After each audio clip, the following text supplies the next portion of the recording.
move to our closing remarks. And I'm very happy to give first the floor to the representative of the Hague Conference for Latin America and the Caribbean, Ignacio Goicoechea. The floor is yours. Many thanks, Joao. Good morning and good afternoon from the Regional Office for Latin America and the Caribbean in Buenos Aires. I hope you will agree with me that this has been a very productive conference. We've heard the experts from different parts of the world. We had tens of participants coming from 64 states, I think Joao mentioned earlier. We have representatives from government, academia, private sector, and civil society. So on behalf of the HCCH, I would like to wholeheartedly thank you all for your attendance and our partners for the trust in this conference. Our main aim with this conference has been to get a better understanding of why many states have yet not joined the convention and to hear the views of experts about policy and practical reasons that might recommend in favor or against joining this instrument.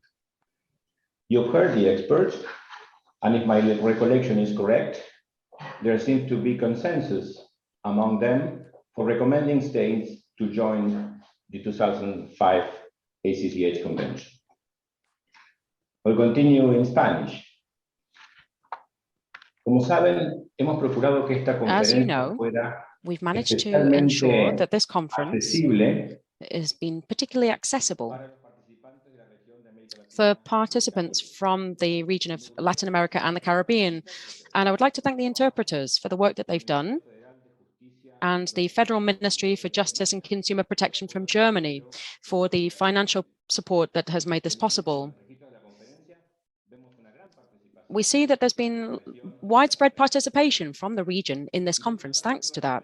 And from a regional perspective, I would just like to underline the role that Mexico has played, which was the first country in the world to incorporate the convention into its domestic legislation.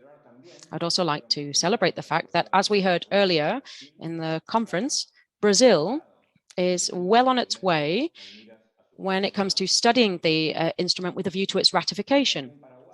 And Paraguay too. As Professor Moreno just said, and as he was talking about with his chancellery a few days ago, they're also starting to obtain information about the ratification. To conclude, I would just like to say that in the world, there are many regions of the world working together to develop international trade. And on this continent, we have NAFTA, CICA, CARICOM, and Mercosur. It might seem evident that the development of international trade requires an appropriate legal structure which provides predictability and legal certainty. We also heard Professor Carmichael and the professor from Paris talking about the importance of ensuring that there is the proper legal infrastructure in place. And in this context, we've also heard on a number of occasions that incorporating the convention from 2005, the Choice of Court Convention, into domestic legislation also offers the possibility of harmonizing and developing legislation simultaneously at a sub-regional, regional, and global level.